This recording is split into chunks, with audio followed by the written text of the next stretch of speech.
तो फिल्म की शुरुआत में हम पूरे शहर को क्रिसमस की वजह से सजा हुआ देखते हैं। सारे घर चमकती दमकती नजर आ रहे थे। जो नजारा बेहद ही खूबसूरत लग रहा था। यही एक घर ऐसा था जो सजा हुआ नहीं था, जिस घर में हम 3 बच्चों के साथ उनके डैड को देखते। बच्चे अपने डैड से नाराज हो रही थी और साथ ही काफी उदास भी थे, क्योंकि आज क्रिसमस के दिन भी वो अपने बच्चों के साथ वक्त गुजारने की बजाय काम पर जा रही थी। उनकी बातों से हमें पता चलता है कि बच्चों की माँ की मौत हो गई है और अब उनके डैड भी जा रहे हैं। तो उनका ख्याल रखने के लिए एक बूढ़ी औरत को बुलाया जाता है जो उनकी देखभाल करे। और बच्चों की उदासी दूर करने के लिए वो बूढ़ी औरत उन्हें एक प्यारी सी कहानी सुनाती है, बिल्कुल वैसे ही जैसे मैं आपको सुना रही। कहानी एक छोटे बच्चे की है जो एडवेंचर पे गया था, मतलब अपने सफर पर, जो खूबसूरत होने के साथ साथ काफी कठिन भी था। तो अब उस कहानी में हम बर्फीले इलाके में एक काफी बड़ा जंगल देखते हैं जो बर्फ से ढका हुआ था। यही वो बच्चा निकोलस अपने डैड के साथ रहता था। ये दोनों जब लकड़ियाँ काटने जंगल में जाते हैं तो सामने से एक काफी बड़ा भालू इन्हीं की तरफ आ रहा था।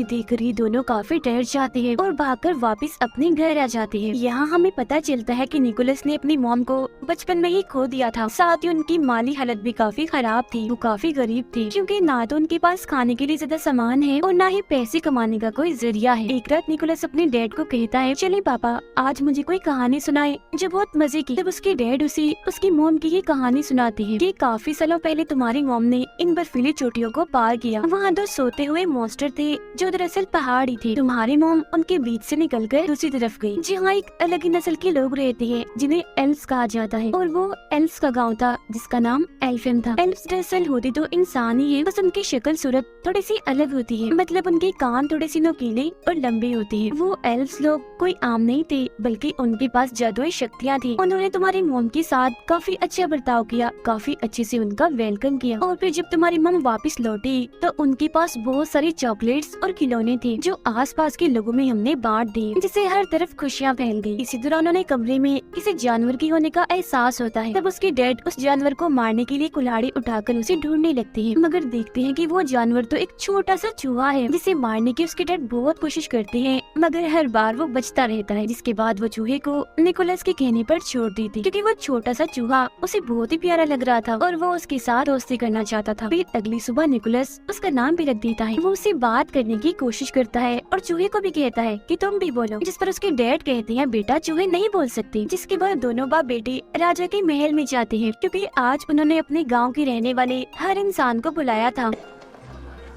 राजा उन सभी को बताते हैं कि मैंने उम्मीद के साथ साथ जीने का मकसद भी खो दिया है, और जो इंसान मुझे उम्मीद के साथ साथ जीने का मकसद लाकर देगा तो उसके बदले में मैं उसे माला माल कर दूंगा। अब जो कहानी निकोलस के डैड ने उसे सुनाई थी वो अब पूरे ही गांव में फैल गई थी, जिससे लोगों को लग रहा था कि एल्व्स का गांव एल्फेम सच में पाया जाता है, जहां जाकर वो राजा के लिए खुशियाँ, उम्मीद और जीने का मकसद ला सकते हैं, जिसके बदले में राजा उन्हें माला माल कर देगा और वो अमीर बन जाएंगे। गाँव के कुछ लोग निकोलस के डैड से मिलने आते हैं और उन्हें अपने साथ चलने का कहते हैं, जिसमें वो एल्फेम गांव को ढूंढेंगे और राजा के दिए हुए इनाम से अमीर हो जाएंगे। तो अब अपने सारे हालात गरीबी को देखकर उसके डैड भी उनके साथ जाने के लिए मान जाते हैं। ये बात जब वो निकोलस को बताते हैं तो वो उदास हो जाता है, मगर वो उसे तसल्ली देते हुए कहते हैं, मैं वादा करता हूँ बेटा 7 से 8 दिन में मैं वापिस आ जाऊंगा और मेरे आने तक तुम्हारा ख्याल मेरी बहन रखेगी। फिर जब उसके डैड की बहन घर आती है तो वो उसके डैड के सामने तो काफी अच्छी अच्छी बातें करती है, बहुत अच्छे से पेश आती है, मगर जब उसके डैड जाते हैं तो वो अपना रंग दिखाने लगती है। वो पूरे घर पर कब्जा करके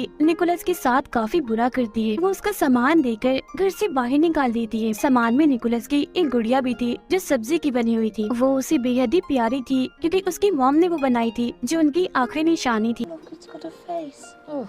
बाहर आने के बाद निकोलस अपने लिए एक टेंट लगाता है और अपने चूहे दोस्त के साथ रात बाहर ही गुजारता है। अब काफी दिन हो गई थी, मगर अभी तक उसके डैड वापस नहीं आए थे, जिससे वो भी अब अपने डैड के वापस आने की उम्मीद खो चुका था। उसे लग रहा था कि कहीं उसके डैड के साथ कुछ हो ना गया हो। अब खाने की तंगी तो उन्हें पहले से ही थी, मगर एक दिन उसके डैड की बहन उसे काफी मजेदार सूप बना के देती है, जिसे काफी मजे लेकर निकोलस पीता भी है। मगर तभी वो बताती है कि ये सूप मैंने तुम्हारी गुड़िया से बनाया, जिस उसे काफी गुस्सा आ गया था, इसलिए वो उस पर चिल्लाने लगता है।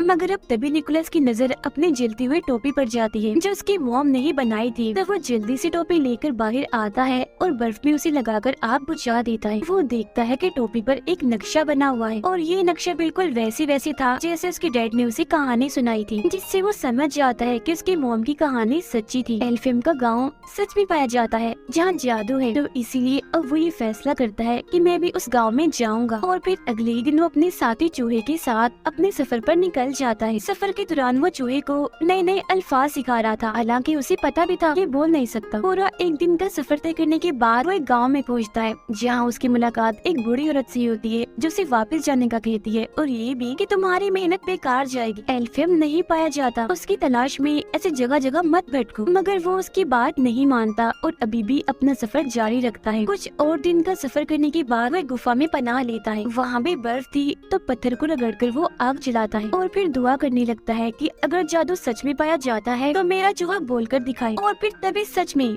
उसका चूहा बोलने लगता है, जो देख निकोलस काफी चौंक जाता है। Boy, tree, ball. वो हैरान तो था ही, मगर अब उसका जादू पर पक्का यकीन बन गया था। और अब तो उसका चूहा दोस्त इतना बोल रहा था कि उसे सफर में अकेलापन महसूस नहीं हो रहा था। फिर जब ये लोग जंगल में से गुजर रही थी तो एक बारहसिंगा हिरन इन पर हमला कर देती है। तब उससे बचने के लिए निकोलस जल्दी से पेड़ पर चढ़ जाता है और ऊपर से देखता है कि उस हिरन के अंदर तो एक तीर घुसा हुआ है। जब भी तो वो इतनी बेचैन है, इसीलिए वो फौरन पेड़ से नीचे उतरकर हिरन के पास आता है। पहले वो उसे प्यार करता है और फिर उसके अंदर घुसा तीर निकाल देता है, जिससे उस हिरन को सुकून की सांस आती है, क्योंकि पहले उसे काफी दर्द हो रही थी। क्योंकि निकोलस ने उसकी जान बचाई थी तो हिरन उसे प्यार से देखती है। जिसके बाद वो यहाँ से जाने लगता है, मगर काफी आगे जाने के बाद वो देखता है कि हिरन भी उसके पीछे पीछे आ रही है। तब निकोलस उसे अपने साथ आने से मना कर देता है। कहता है, मैं सिर्फ ये जानता हूँ कि मेरी मंजिल कहाँ है, मगर वहाँ जाने तक कितना वक्त लग जाएगा ये मैं नहीं जानता। तो अगर तुम हमारे साथ आओगी तो भूख से मारी जाओ। मगर वो हिरन खाने की नहीं बल्कि प्यार की भूखी थी, इसीलिए अभी भी वो उसका पीछे नहीं छोड़ती। निकोलस उसे अपने ग्रुप में शामिल करके अपनी मर्जी से उसका नाम रख देता है। वो नाम एक जगह का था जहाँ जाना उसे काफी पसंद था। फिर अब वो आगे का सफर हिरन पर बैठ कर करता है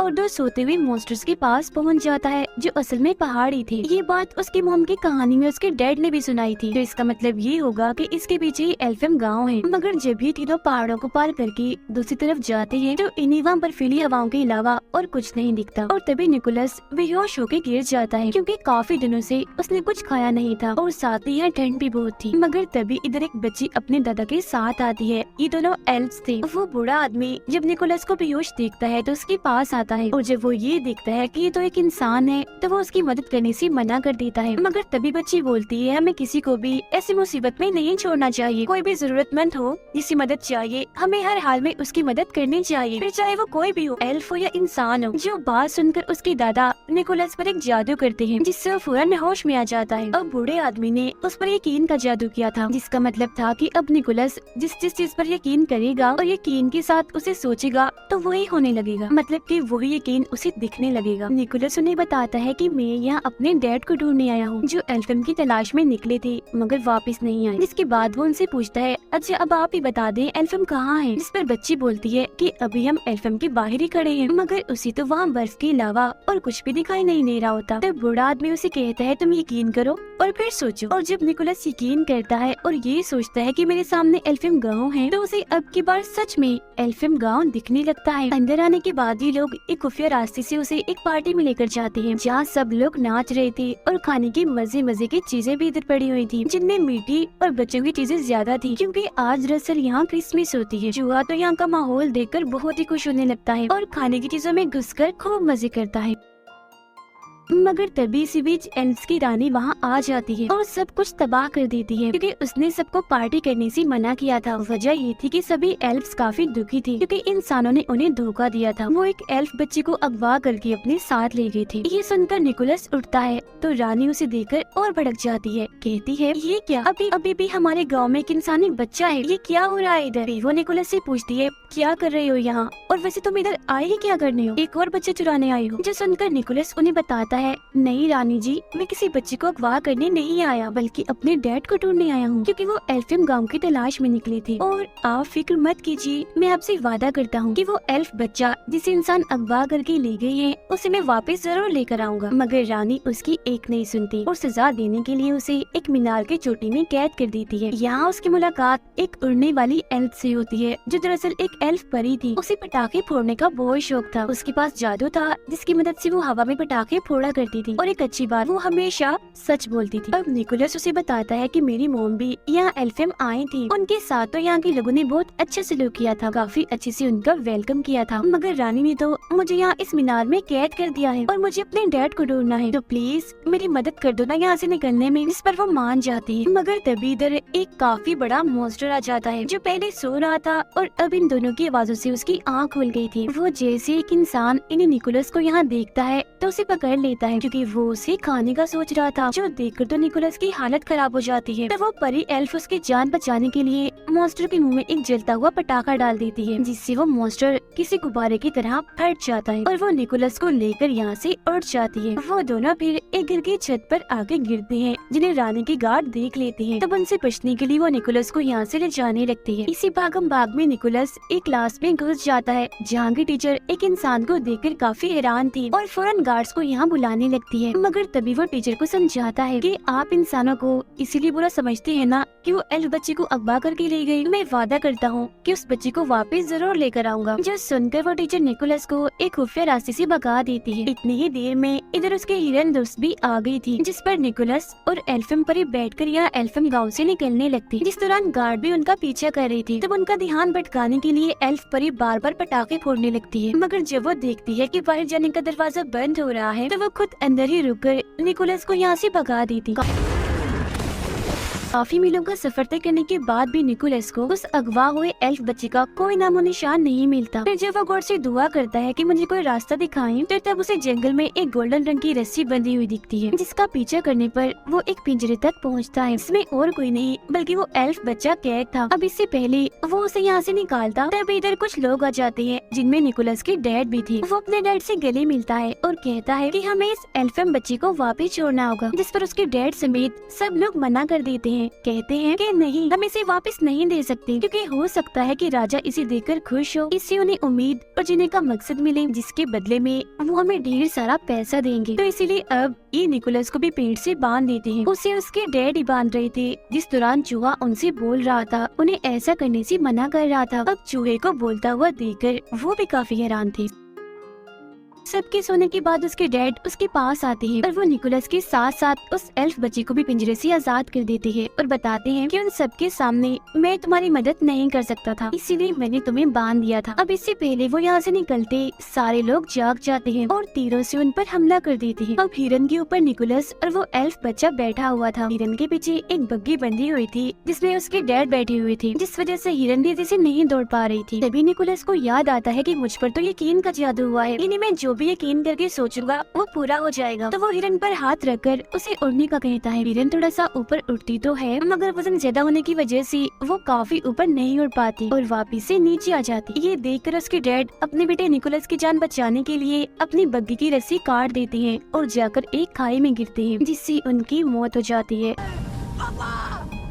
जो देख उसे काफी दुख होता है। इसके बाद हिरन निकोलस और अगवा हुए एल्फ बच्चे को एल्फियम पहुंचा देती है। अब क्योंकि निकोलस ने अपना वादा पूरा कर दिया था, यानी उस बच्चे को वापस लाने का, तो ये देखकर एल्फियम के सारे लोग काफी खुश हो जाते हैं और उस बच्चे का डैड निकोलस को ढेर सारे खिलौने देता है, जिससे उसे बहुत खुशी मिलती है। मगर खिलौनों को देखकर उसे ख्याल आता है कि क्यों न मैं भी क्रिसमस के मौके पर सब बच्चों में खिलौने और चीजें बांट कर खुशियाँ फैलाऊं। इसीलिए वो सभी एल्फ से कहता है कि आप यहाँ जो कुछ भी बनाते हो, इन्हें खिलौने खाने पीने की चीजें मेरे लिए आप वो बहुत सारे बना दी, ताकि मैं उन्हें बच्चों में बांटकर खुशियाँ फैला सकूं। तब उसकी ये बात सुनकर सारे लोग खिलौने और खाने पीने की चीजें, चॉकलेट्स, कैंडीज वगैरह बनाने में लग जाते हैं और बहुत सारा सामान वो बना भी लेते हैं, जिसे काफी बड़े थैले में डालकर निकोलस को देते हैं, जो लेकर वो यहाँ से जाने लगता है। अभी वो थोड़ा आगे गया ही था कि तभी इधर रानी आ जाती है और उसे रोकने के लिए अपना जादू करती है और उसे उल्टा लटका देती है, क्योंकि वो इंसानों को पसंद नहीं करती थी। उसका मानना था कि इंसान मतलबी होते, मगर तभी रानी की नजर निकोलस के गले में लटके लॉकेट पर जाती है जो उसकी मॉम का था। निकोलस ये बात रानी को बताता है कि ये मेरी मॉम का है, तो वो उसे नीचे उतारती है। वो जज्बाती हो गई थी और कहने लगती है कि काफी सालों पहले तुम्हारी मॉम इधर आई थी, हम दोनों बहुत अच्छी दोस्ती थी, मगर जब वो यहाँ से गई तो बहुत सारे खिलौने और चॉकलेट्स लेकर गई। साथ ही जाने से पहले उन्होंने ये वादा किया था कि मैं वापस आपसे मिलने आती रहा करूंगी, मगर आज काफी साल हो गई है, वो कभी भी नहीं आई। जिस पर निकोलस बताता है कि वो आती जरूर, मगर जब मेरी मॉम यहाँ से गई, एक बीमारी की वजह से उनकी मौत हो गई। ये सुनकर रानी समेत सभी लोग काफी हैरान और दुखी हो गई थी। रानी को यकीन आ गया था कि सब इंसान एक जैसे नहीं होते, मतलब अगर इंसान बुरे होते हैं तो उनमें से कुछ अच्छे भी होते, इसीलिए वो उसे तोहफे से भरा हुआ थैला ले जाने देती है। निकोलस चीजों से भरा थैला लेकर हिरन पर बैठता है और उड़ जाता है और सीधा आता है राजा के महल में, जहाँ राजा काफी उदास थे। वो राजा को खिलौनों की सूरत में खुशी और उम्मीद की किरण दिखाता है, जिसके बाद राजा और निकोलस हिरन पर बैठकर सब बच्चों के घर जाते हैं और उनके पास खिलौने